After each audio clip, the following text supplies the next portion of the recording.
abantu besifazane bafethu abangene pha balimele because bathi amadoda izinja. The first comment njengenile ithi amadoda ethu ayizinja.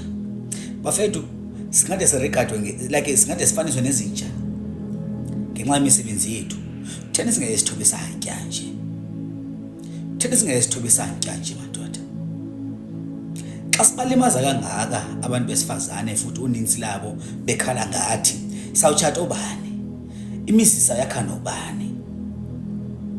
Neqonda phofu into ba mina ndenza yami damage, then xa ndihluleka yiyo ndiyilahle ndihambe ndochola idamage yomnye umuntu. Siyabalimaza nje sibalahle le into ba okukulimala kwabo mabakhuphi anger bayikhuphele komnye umuntu, bayikhuphela kwakuthi sisenzele damages ngokunokwethu. Bafethu masilungiseni ukuhlala, masilungiseni ukuhlala, because yabona le meko esibhekene nayo bakuhlumezeka abantu besifazane. Hey bafethu kunzima, siyavuma mistakes esizenzile bafethu, kodwa ngoku ukuya phambili masilungiseni ukuhlala bafethu, masilungiseni ukuhlala, masilungiseni ukuhlala. Amajida awondla abantwana, abantu besifazane uninzi lawo bakhala ngabantwana abangondliwa.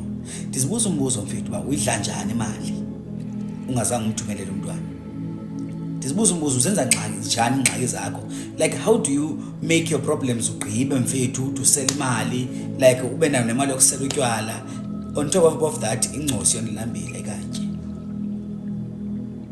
Asimblame umjida loba mhlambi kwathi asazi story zakhe, but let's talk about us, abantu abenza lonto. Kutheni senza lonto majida? Kutheni singondla abantwana mabondliwe ngamanye amadoda sikhona. Umntana ayothi tata kwenye indoda, umntana makayazi into ba xa ngaba ubaby mama wakho echatile, lo muntu ahlala naye ngudad. Then when you are the father, umntana akwazi udifferentiate between udad no father. Kutheni lento bezawudlala irole kadad baphinde futhi badlala irole kafather? Because of thina sifuna ukondla. Thini bafethu? Utheni bafethu? Sozuyeke kuba ngumfather. Kodwa udad anganguye nabani apha emhlabeni. Kodwa ufather nguwe. Wondla ungundli. Ungufather wena. Then kutheni ungedlala irole yokuba ngumfather ezindoda? Kutheni abantu besifazane kumele bakhale kangaka? Kutheni isidamage abantu besifazane? Because ekugqibeleni ubungozi esibenzayo sibenzela thina, buzo affecta thina tomorrow. Abantu bazawutshatwa sithi ezakhupha inkomo, then sibuza umbuzo sibalimazela ntoni bafethu? Khawujonge Miss Levels uzawuva phazi yabuya siyakhala. Kulapho khona urealize khona nyana ubona ukuthi hayi abantu besifazane sibalimazile nyana emhlabeni.